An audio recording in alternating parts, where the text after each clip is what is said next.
Welcome to the You Are Worthy Network, everyone. Happy Wednesday. I'm Steve Wormer, your host. Excited to be with you to bring you another amazing guest. And I think as we get to talking with Tiffaney, you'll find out that amazing is not overrated in this case. She certainly lives up to the thing. I do want to tell you, as my phone is timed out again, I do want to tell you guys, if especially if you're a little newer, thank you so much for being a part of our community. We love you. We appreciate you being here. We're so grateful for our community. A lot of folks that watch know me as Steve, the pastor of 16 years. A lot of folks obviously know me as the podcast host, but did you also know I'm a keynote speaker? Did you also know that I am a mindset coach called the Breakthrough Igniter? And what is that, you may ask? I love helping people get unstuck and gain some momentum to move one step or two closer to their dreams that they have deep in their heart that they have put off to the side for way too long because of imposter syndrome, because of negative thinking, lack of self worth, procrastination, perfectionism, you name it. We got to get off those things and get a spark ignited in you again to get some momentum so you can live your best life. I love doing that with folks. One of the many ways I do that is with my friend Christy Dees. We have a class called Worthy of the Next Step. And I want you guys to hear me loud and clear. You are worthy of the next step toward your dreams.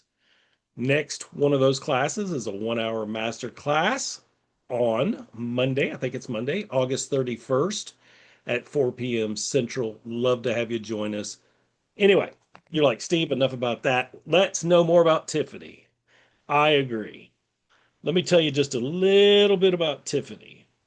My phone does not like me today.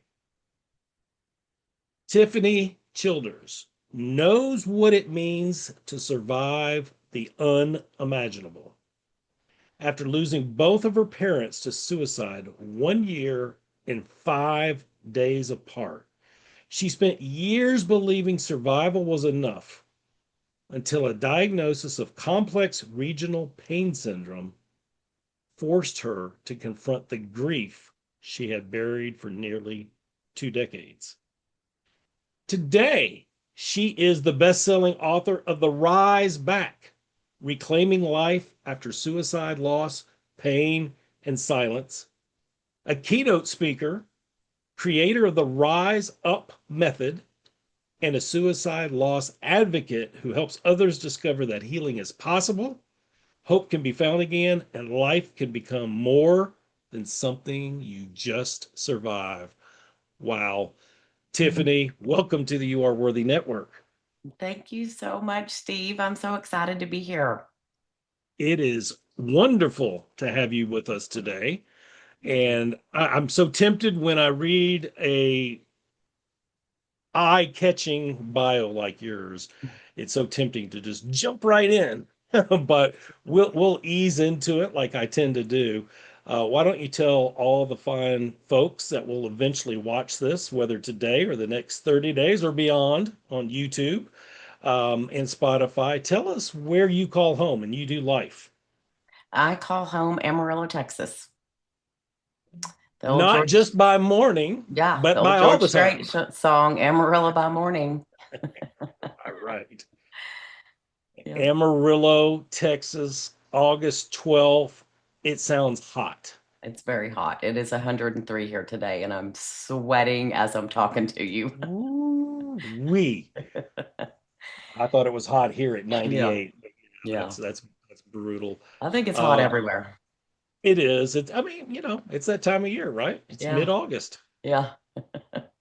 Tell us who you do life with. Tell us about your family. I just celebrated my 27th year being married. Yeah, so Congratulations. that was a huge milestone for us. And I've got two kiddos.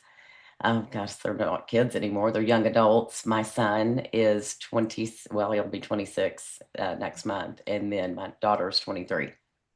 And they both live in the Dallas area. So we're empty nesters here at this house. Yeah, yeah, and tell me because now I'm gonna be in Texas next week. However, Mm, I don't know all the geography of Texas. How far is Amarillo from Dallas? it's about 4.5 hours. It's not a Okay, bad drive. okay, yeah, it's not awful. Yeah. Yeah. Um, any grandbabies yet? No, not Okay, yet. And I'm not okay with that. yet. Not yet. Not too fast, right? That's right. Yeah. So what do you let's try this two ways. What do you and the hubby like to do for fun? And then when all four of you together, what do y'all like to do for fun? Oh goodness. Being an empty nester is really strange. So my husband and I had to find different things for fun. And they're really, really boring. Things like going to the gym and going on a walk. And we actually started going to the pool at our gyms the last few weeks. It's actually been kind of fun. So nothing exciting. I mean, it's exciting, I guess, for us, but and then with the kids, it's really hard to get a family vacation planned anymore with them and their full-time jobs. But we just took one to Florida a few weeks ago. That was so much fun. They keep me young. They Uh, remind me how much I miss them. So yeah, yeah, that's awesome that y'all got to do that as a yeah, family. and those are few and far between when everybody has full-time jobs. Right, right. Yeah, yeah, don't be too hard on yourself. Going to the gym and going to the pool sounds pretty good to me. I know. I guess fine.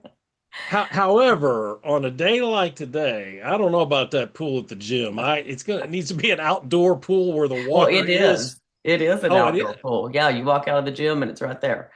Yeah, Very so it's nice. outdoor in the sunshine. Yeah. Yeah, they got to find a way to keep it cool though. Yeah. Yeah, it is That so water, warm water doesn't cut it either. hot. I know. Well, Tiffany, let's do a little this or that. I'm going to ask you some rapid fire questions, and you pick Okay. one answer or the other. Okay. And I don't want you to overthink it. Just think of the first thing that comes to mind, and you get to pick both one time. Oh gosh. So Okay. so so so so maybe not answer both too early. You don't know, but Okay. save it for what really is both. Okay. I'm ready. Rock rock music or country music? Oh, country music. As I ask Yeah. the lady from Amarillo, Texas. Yeah. Small town or big city? Uh, oh gosh, small town. Books or podcast? Mm, books. Mm. Read the book or watch the movie? Read the book. Early bird or night owl? That is a both. I've got a little bit of insomnia right now, so that's a both. But if you had your choice, Early bird. okay. Mhm. And tell us early bird is how early for you? Usually 5 a.m. Okay. Okay. Oceans or mountains? Oceans, Coffee or tea? coffee, Camping or hotel? camping, Drive or fly? fly, fly, always fly. Dogs or cats? Dogs, Cook or takeout? cook. Mm. Ice cream or pie? Oh, ice cream all the way. Ooh, what My husband kind? doesn't like ice cream. I love it. Ooh, Chocolate. I love chocolate. okay. Well, Or cookies and cream, or I could go on and on. you answered the next one. Like I was going to say chocolate or vanilla, but it sounds like anything with chocolate. Anything with chocolate, yes. You did all that, and I don't think you picked both. Well, maybe just on the early bird or night owl, but really early bird. It's true. I don't know. You did say Yeah, that, but you yeah, have a preference one way. I mean, if it yeah, wasn't for the insomnia, you definitely be yes, early bird. So yes, yeah. fascinating. So Those everybody were that good. Those were that's good pretty. ones. It wasn't too bad, was it? Yeah, those were good. Yeah, I got to probably change it up after a while, but yeah, I like them. Let's take you on a little trip back in time. Let's go back to high school. Mm, And I know, good. right? Mm, I know. If somebody did this with me, it would be interesting. Um, mhm, Senior year, mhm, you're getting the diploma on Friday night, mhm. and it's Wednesday afternoon. Where is your mindset? I'll even give you an example. Are you on this end of the spectrum and say, "Gosh, how did this happen so quick? How I'm gonna miss this place. I don't know. I don't know my plan. I guess I need to get serious. I need to get a job this summer, I suppose. The fall, I don't know. Um, I, I just can't believe this is over. I'm gonna miss it. Other end of the spectrum, are you kidding me? This week is going by so slow. Get me out of here. On the senior IDA scale of 10, I'm about a 14. I've got the cap and gown. I'm going to go out to Walmart tonight. I'm going to buy the beach ball. I'm going to get that party started Friday night during the ceremony. I've got a job. I'm going to keep that this summer, and I know what I'm going to do in the fall. I know what I want to do for a career. Let's go. Or somewhere in between. No right or wrong answer. We just want to know where you were. Oh, I was on the spectrum of ready to get out of there and get on with college and get on with my career. I knew exactly what I wanted to do. Well, tell Exactly. us more. What was the plan? Well, I was going to college. I was going to be an optometrist, and I knew exactly what I wanted to do. And yeah, I didn't really line itself out after the first year of college. So I ended up getting a different degree in criminal justice, but I was ready to get out and go to college, get out of town, get out of the house. I was ready. But I had a Now, what? great group of friends too. I had a great circle of friends that I was going to miss incredibly bad, but I was ready. Of course. Yeah. Was this all in Texas too? Yes. Yeah. Yeah. I stayed close to home. Yeah. And so Mhm. so where did you end up going to school? And a little town over called West Texas A&M. West Texas A&M. And Yeah, it's it's in Canyon, Texas. okay. Yeah, and that's actually where I graduated from. I live in Amarillo now, which is kind of south. Gosh, don't get me lying, north, south, south. I don't like directions, but yeah, so I knew what I wanted to do. I was pretty Okay. determined and motivated. Yeah. And so you did get the degree in criminal justice? I did get the degree in criminal justice. I switched my majors from pre-med to criminal justice after a year because I thought, oh, pre-med, that's a long road, long Yeah. road. So, um, yeah, after that, I was a parole officer for about 6 years once I graduated college. So that was fun. You like that, huh? It was interesting. Yeah. I wanted to save the world. I knew I wanted to save the world. I wanted to That save take everybody. that takes vision for sure. I wanted to save everybody. And little did I know, because I was so determined that that just didn't happen a lot. Just didn't. Yeah. So, So you said 6 years. hmm hmm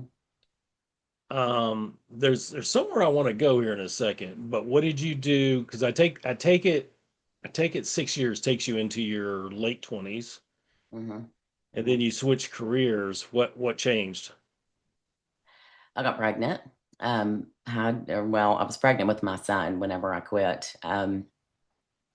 I had a parolee that was really fascinated with me and wouldn't leave me alone. And this was back before cell phones. I know that sounds really weird, but it was, your phone, your name and number were in the phone book and stuff. So it was really easy to look up all the information about me. And so he was kind of fascinated with me and wouldn't leave me alone. My husband was a police officer at the time, so it was very interesting, um, to say the least. So I thought, no, I don't want to do this anymore. No, especially if I'm fixing to have a baby, and this just isn't what I want to do.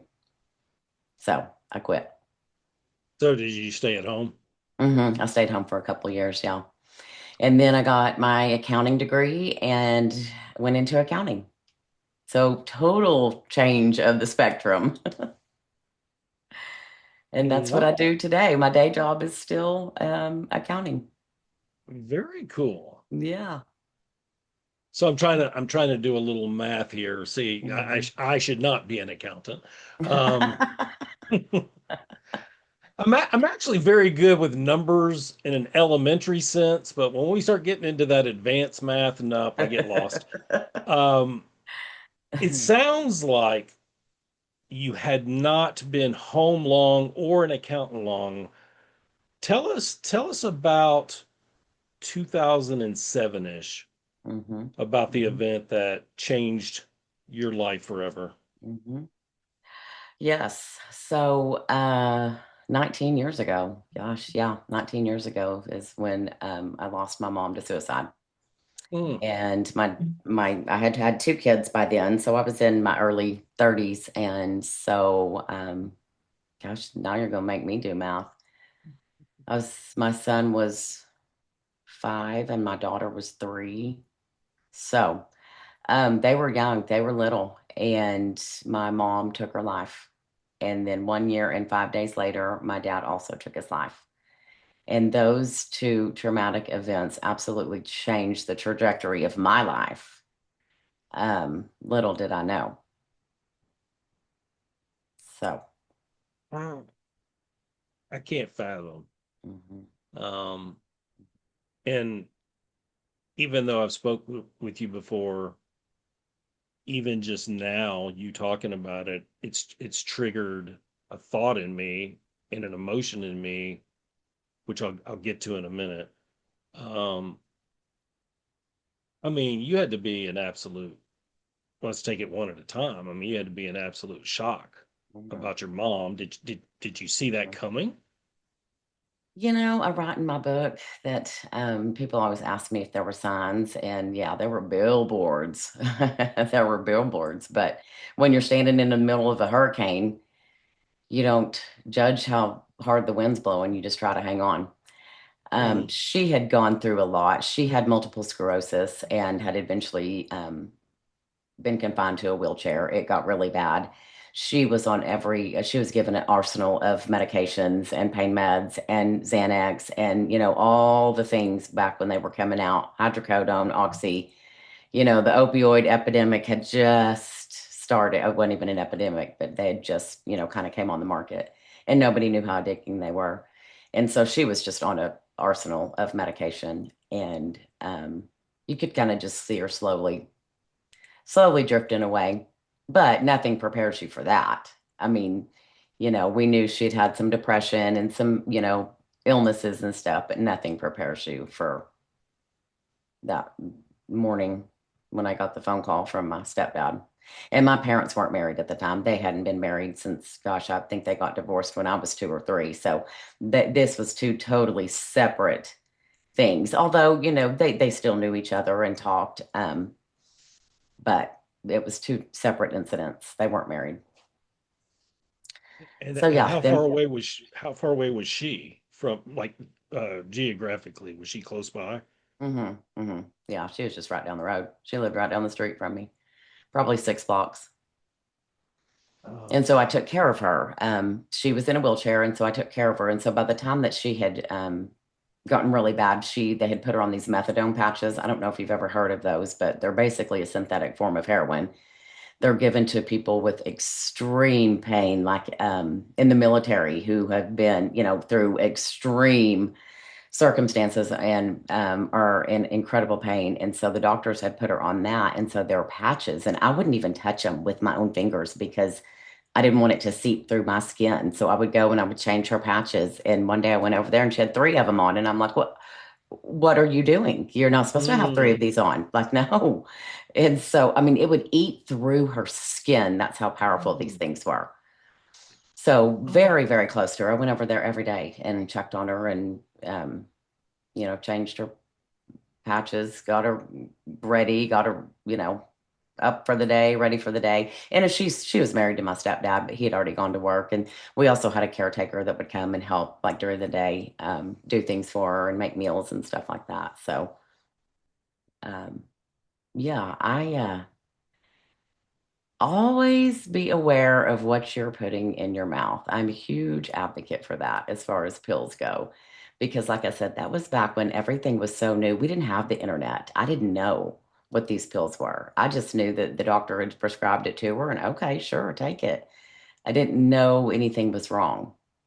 And suicide wasn't a thing really back then. It truly wasn't. You didn't hear of it very often, and you sure didn't hear about it on the news and like we do now and on Instagram and Facebook and stuff and the mental health awareness and suicide awareness. We didn't have any of that. We didn't even have any support groups. yeah. It's not anything like it is today.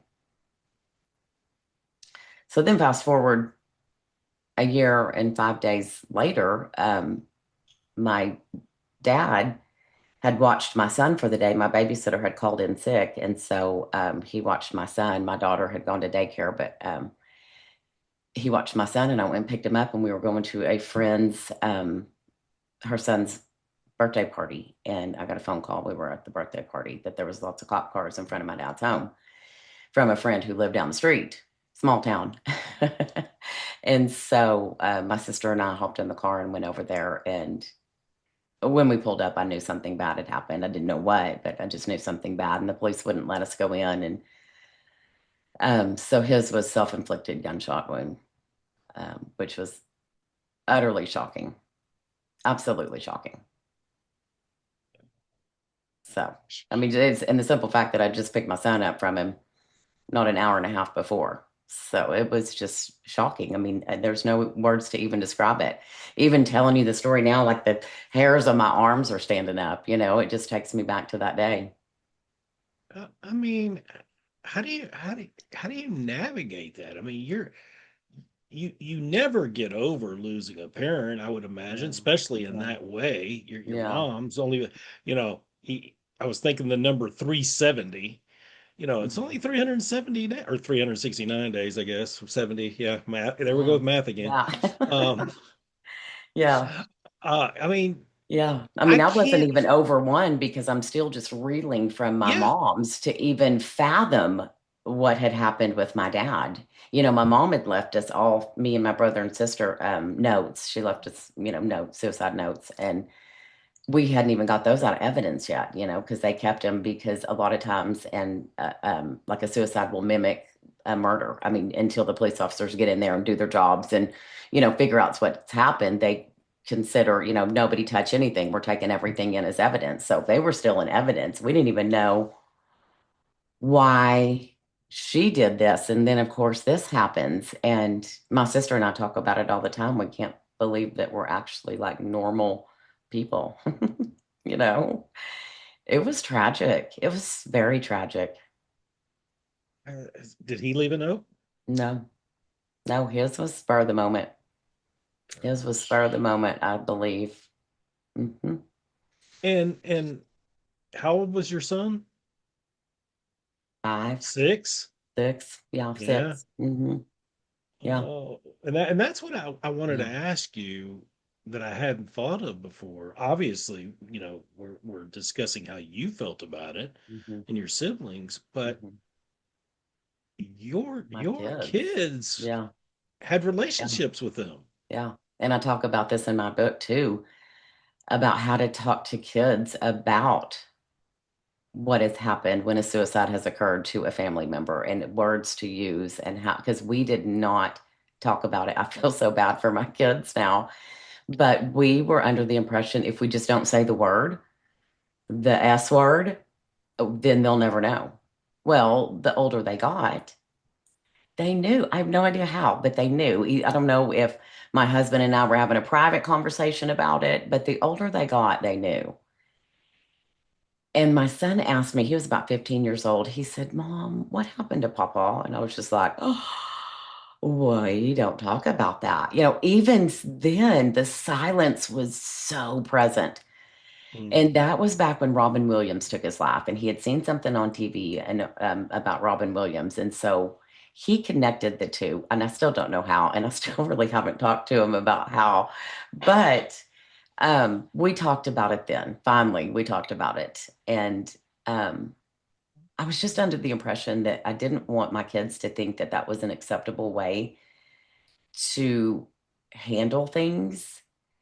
And looking back, they made up their own story of what happened, anyways, and that story was probably worse than, what really did happen. They're going to create a mhm. story in their head, in their minds of what happened. And so, I mean, always talk to them and kids and be honest. And there are words that you can use for specific ages. And I have that in my book of how to talk about it and what to say, because it's hard, because you don't want your kiddos to think that that's acceptable. And because this Right. was not, even when Robin Williams took his life, it still was real hush hush, the stigma attached to it. I mean, and it still is, but you just didn't hear celebrities doing that very often. Mm-mm. You know, now it's every Yeah. other football player. I hear all the time, just a few months ago, a Dallas Cowboy player. Yeah. That's right. It's on the news all the time now, but back then it just wasn't. It was something you kept quiet. What do you, I mean, thank goodness you had your siblings. Thank God you had your Yes. husband and your family. Yes. Yes. What things did you do to heal over time? Well, I'm going to tell you, I didn't heal for 18 years. Well, yeah. And don't judge me, but I didn't No. know. I didn't know what to do. And so I talk about this all the time, that our brains go into autopilot and our brains do everything that they can to protect us. And so my brain just went into, okay, let's just get up and let's just make it through the day and do what we have to do. Let's go to work. Let's pay the bills. Let's take care of the kids. And let's just act like nothing ever happened, like we're normal. I mean, is that not crazy? But that's the beautiful thing about the human brain. It protects us, Yep. and it creates habits and shortcuts and things, so we don't have to feel, and it gets us through these hard seasons.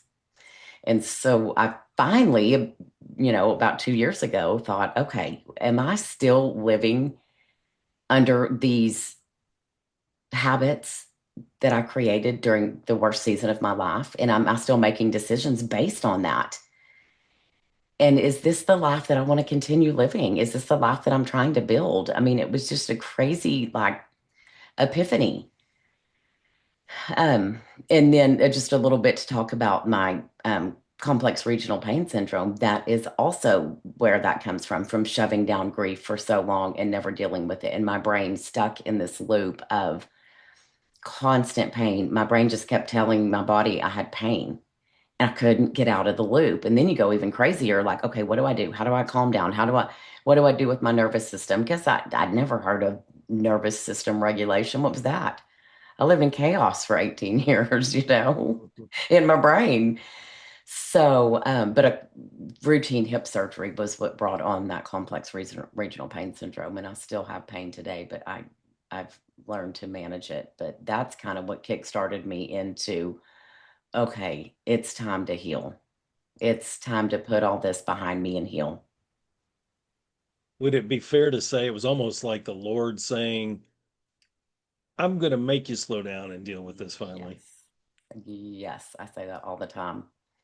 God knew. God knew I needed to slow down and I needed to heal. He had his hand in every bit of this. I mean, I've got chills. I really do. I just have chills, just how it all played out. I mean, Yeah. that's remarkable. That was just what, 2 years Mhm. ago? Yeah. Yeah. I mean, You that's said it how was, long I avoided healing, but I didn't know how. I didn't know what. I didn't even know the first step to take, you know? And when you don't know what you don't know. Yeah, I mean, there's tools out there, but if you don't know where they're at, Mm-hmm. you don't know what you don't know, and you just Mm-hmm. keep doing what you're accustomed to doing, Mm-hmm. which is survival, right? Exactly. And you just get so used to it. And the brain is such an incredible, intriguing organ. Your brain does exactly what it's designed to do, and that's keep you safe. And survival was what kept me safe for the Well, longest time. yeah. I mean, of course, you want to stay safe. Mhm. Tell us what the last 2 years has produced in you. I mean, because I'm looking at that book right Hmm. over your Hmm. left shoulder. Tell us about the Yeah. book. Yeah.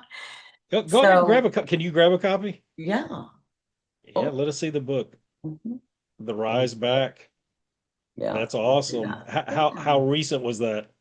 This launched October of last year. So it's pretty new. Yeah. It's pretty new. So yeah, I started writing a book. I thought I'm gonna start journaling. And I always thought journaling was for kids and little puff pens and, pretty little pink paper and stuff like that. And so I knew that I needed to start journaling and get my emotions out on paper.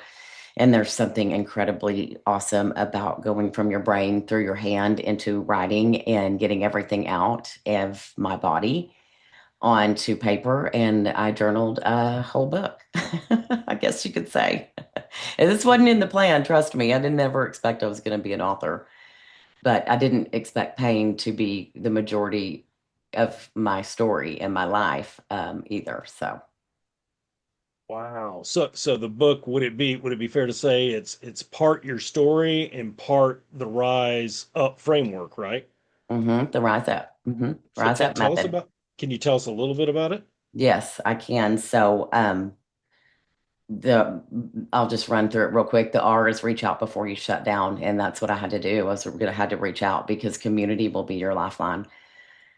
I didn't, when something happens and when loss and pain occurs, you tend to isolate, and when you do that, that's very, very dangerous. And you kind of keep Mhm. everybody at arm's distance, because I don't want to get too comfortable with you because I've got all this stuff that happened to me that I don't know how you're going to react.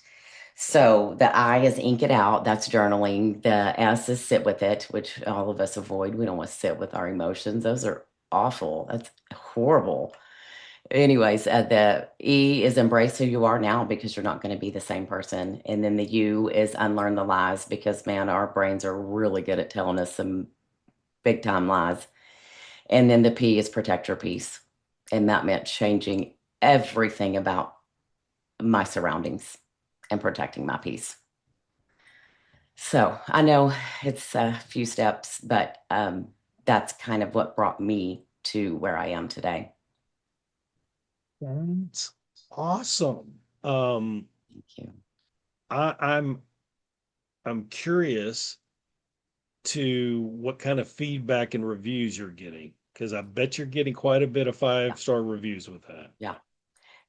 The feedback has been incredible. Like I can't even tell you how emotional it even makes me now when people reach out to me and say, "Oh my gosh, me too." Like, thank Hmm. you, thank you, thank you, thank you, thank you.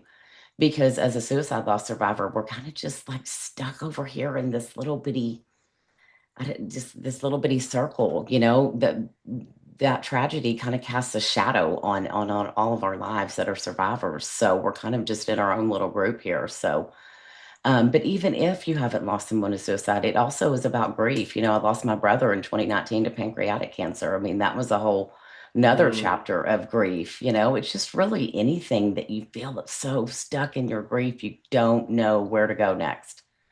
And that's what I liked when you were talking when you first came on about, are you stuck? What do you do?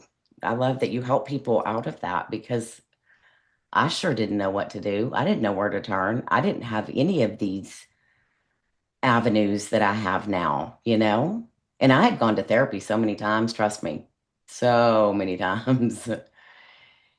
And I never really had like a trauma informed therapist. And all the therapists would say, just go home and journal. And so that's why I was like, I am not going home and journaling one more day. You know what I mean? Yeah, it gets a little, if they're not specified in trauma, it gets a little Yeah, repetitive for sure. it does. It does. Hmm. And I remember I went to, there was years later a suicide loss for suicide loss survivors at church. It was a little group at church. And I will never forget this lady like whispered to me, she said, you know, whenever you go to heaven, that your loved ones aren't going to look like your loved ones. Like they look like somebody totally different. And I was like, what are you talking about? And I never went back. I was so sad and I was mortified that I just never went back. Isn't that awful? Awful that I didn't go That's back, but I didn't know what she meant. Like, I'm not going to recognize my mom or dad. And I sure didn't want to talk about it because, I mean, I was still young. I didn't know what that meant and it scared me. And so I never went back. what an insensitive thing for somebody to say. Yes. And she was there as a survivor too. And so maybe in her mind, her brain was trying to justify, I don't know. I don't know. But it was bizarre. It was Well, bizarre. So trust me, I tried through the years of whatever was available in my area. And I live in a small town. It's not small town, but we don't have a lot of resources. So if you don't mind, I'm going to go back 7 years ago when I became a member of the loss team. yeah, I was going there, sure. And that's what we do with the loss team. It stands for Local Outreach to Suicide Survivors. So it just started in Amarillo 7 years ago. And we go on scene to suicide calls within 15 minutes. So the police officers call us, and then we go to the home and visit with the loved ones left behind. And so we give them resources of what's available in Amarillo, which I love because I didn't know the resources. I didn't know what we had in Amarillo, and there weren't any. Now we have so many things that I can give them a notebook that says, here's how to write an obituary. Here's all of the services, like the cleanup services, if they need it, scene restoration, that do this because we didn't know, especially for my dad. And oh, it was so expensive. And there was one company in town that did that because it's hazmat situation. We give a list of that. We give a list of funeral homes. We give so much information. Don't read it now, just when things calm down.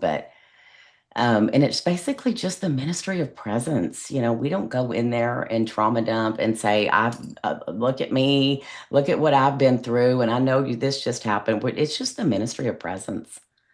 I've let the dogs out when the dogs are screaming and the house is chaotic because the dogs don't know why the police officers are there and why all the neighbors are there. And all nosy neighbors are coming out of their house, looking down the street and coming over saying what happened.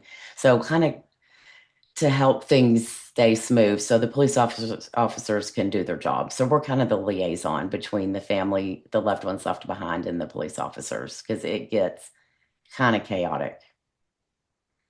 That when you So, told me that, I was like, that's a phenomenal yeah. ministry. And do you Yeah. actually go with the EMT? No, they're already there. So once They're they all get there. there, they call us. And so we go as a team of two, a suicide loss survivor like me, and then a mental health professional. So we're a team of two, and then we show up and stay as long as we need to, Yeah, God's timing is impeccable. isn't it? There's no way, right? Isn't it?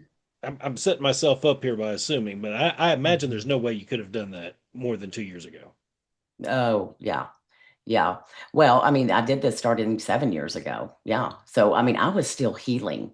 I was still healing when I was doing this. And that's what I want to say.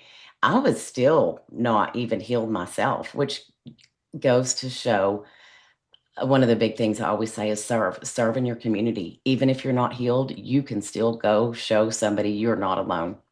I don't care if you're fully healed. You're never going to be fully healed. You can go sit Yeah. with somebody and say, you are not alone. I see you. And I've been there. So that's been, yeah, 7 years. And then it was well, it was about a year ago when I had to take a step back. It was I was getting too attached. I didn't know how to detach from the calls, if that makes any sense. It was starting to physically show up in my body. And then, of course, I had my hip surgery, and then that's when I got the complex regional pain syndrome. So, all that trauma that I'd never dealt with, all the trauma from all these calls that I had been on. And of course, I would debrief with my supervisor after the calls, but still, when you see the things that you see, you just can't get that out of your head or your body. And everything had just started building up and building up and building up. And the house of cards fell. The house of Well, cards fell. I would think, I would think it would be standard operating procedure for there to be somewhat of a rotation. You can only handle so Yeah. much of that in a given time anyway, right? Yeah. Yes. Yes. But when you have a small team, and nobody signed Sure. up for that shift, they call you, you go. So you just Yeah. want to make sure that somebody's there. And I mean, it's such an amazing thing. I wish that they would have had a lost team back when my mom and dad took their life because I think that it would have helped tremendously in the direction that my life went. I really do. Yeah, oh, yeah, I could see that. Yeah. I mean, that's I what I needed. I want to be there for somebody because that's what I needed. So yeah, needed back then. absolutely. Are those Hmm. lost teams becoming more and more popular Hmm. in major Hmm. cities? And if you want to look up and see if one is near you, you can go to lostteam.com and you can find one near you. So if you're a suicide loss survivor or a mental health professional, or you can volunteer in any other way, like help make binders, help make copies, help make phone calls to some of the vendors that we contract with, you can do anything with them. So yeah, if you want to volunteer, absolutely. It's a great program. Are you gonna re-engage with it anytime soon?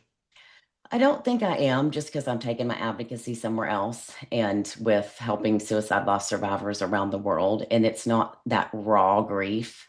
Mhm. I dealt with that raw grief for 7 years, and I think I want more of the not raw, Yeah. not raw. And the team kind of changed a little bit. So I don't think I'll go back to that, but I want to take my advocacy and help women who are, 2 years out, 5 years out, 10 years out that are still saying, gosh, why can't I move forward? Why can't I get out of this grief? How Yeah, can I get out of it? And I'm not telling people how to grieve better. You can grieve however you want to. But after so long, can we retrain our brain to find, instead of the pain, find moments of joy, hope? If we can retrain it, I mean, hallelujah. Look what we're going absolutely. to do. Hmm. Yeah, so tell us where we can find the book and where we can learn more about you. You can find the book on Amazon and Barnes and Noble online. And of course, I'll drop the link in this after you post it in Facebook, and I'll drop the link and you can buy the book there. I've got a website, www.theriseback.com, that you can go to. You can download my Rise Up method from there and see, all the things about me and um, where I'm speaking, what I'm going to be doing next. I am actually speaking at a retreat this weekend, so that's super cool, a women's retreat Ooh. in Knoxville. Okay. Actually, Welcome to the it's volunteer state. it's by Knoxville. It starts with a B. Blaine, Uh, Blair, Blaine. I don't know. um, Anyways, yeah. aren't you from Nashville? Well, you said Knoxville, right? Right, but isn't that Yeah. close? I don't know anything about It's Tennessee. so yeah, Knoxville is pretty far east. Nashville is 3 hours west of there, and then I'm another 3 hours west of Oh, Nashville and okay. Memphis. See, then So you're from where not I'm at even. to where you're at is like 6, 7 hours. Yeah. Well, then we're not even close. But Tennessee's a anyways, very you long you state. could find me on Instagram. Yeah. You can find me on Facebook. You can find me on LinkedIn. Any of those. I'm always available. If you ever need to direct message me, I will always, always answer your message. And would love to talk. Would love to talk about I love anything. what you're doing, and Thank you. you even talking about speaking. outside of Knoxville. I was going to add, is that in the plans to do more public speaking? Yes. Yes. That Yeah. is in the plan. That's in the plan more than probably coaching. I do at some point want to get a grief group together from around the world. And I don't want to just say women because I don't want to exclude any men. I think women are more apt to seek a group more than men, but I would absolutely include men. So anybody, but that's going to be in the near future. Love, love, Yeah. love that. Yeah. I love what you're doing. I Thank you. love your resilience. I love your courage. I love your honesty. I love your heart to give back to the community that you were so impacted by. Gosh, would you say 19 years ago? Yeah. It's remarkable what the Lord is doing through you and some of your, I tell folks all the time that their story's not over yet, That's right. and your story wasn't over 19 and 18 and 19 years ago in the face of obvious tragedy. Yeah. And I love how you're giving back, and it's so obvious how God's blessing that. Mm. Um, before we leave, though, I'd like you to give a word of encouragement for the variety of people that feel stuck. They maybe functioning depression, maybe just stuck in a career for 20 years that they don't like. There's something else they want to do, but they don't know the steps to take to get there, so they feel hopeless. Maybe they're just going through the motions. Maybe they did well just to get out of bed and have a cup of coffee today. And I'm not minimizing that at all. That takes Mm. strength when you're in a Yeah, it stuck does. spot. Yeah, it So, does. what words of encouragement would you leave them with today? Oh gosh. Number one, I would say mental pain is not a moral failure. It happens to the best of us. We all have those days. Move your body. Get up and move your body. Get the blood flow into your brain. Get your body moving. It's going to help your mind and your mindset more than anything. I don't care if it's 30 minutes. I don't care if it's 20 minutes, 10. I don't care if it's stretching in your living room. Move your body. And then community, find somebody, find a community, find it, even if it's an online support group or an in-person support group. Showing up is the hardest part. Find your people, find some people who are going to encourage you, who are going to support you. Community is going to be your lifeline.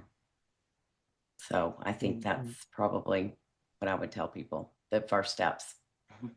Gold wisdom right there from Tiffany. Move your body, find your community of people. It's so true. We have to have a supportive circle around us. No one does well in this life by themselves. So I love that. Tiffany, love your heart, love what you're doing to give back, cheering you on every step of the way. Thank you for being my new friend. Thank you for being vulnerable for our viewers today. Keep up the great work. Keep shining your bright light. You're doing Thank incredible you. things. Thank you. I think you are too. I love that you are worthy. I love that. You're doing great things too, Steve. Thank you. Thank you so much, Tiffany. Guys, you've heard it again today. I want to be really clear on this. Tiffany faced absolute horrific circumstances. And here she is talking about it. Oh, there was a lot of in between for sure. But here she is now speaking on stage, writing her first book less than a year ago. Who knows if there's another one? We didn't even go there. She might have another one. Um, but doing amazing things to give back. And her story was not over. And your story is not over yet. We never want to minimize a difficult season somebody's going through. Wilderness seasons are the worst. However, it is where we grow, and it is where we if we lean into it, what am I to learn out of this? There really can become some great fruit out of that. And you are going to come out of this season with a community, a supporting community, and some of the best chapters of your life are still to be revealed to you. I hope you find that encouraging. I know you'll find Tiffany's story encouraging and hopeful. I appreciate each one of you. Till next time, God bless.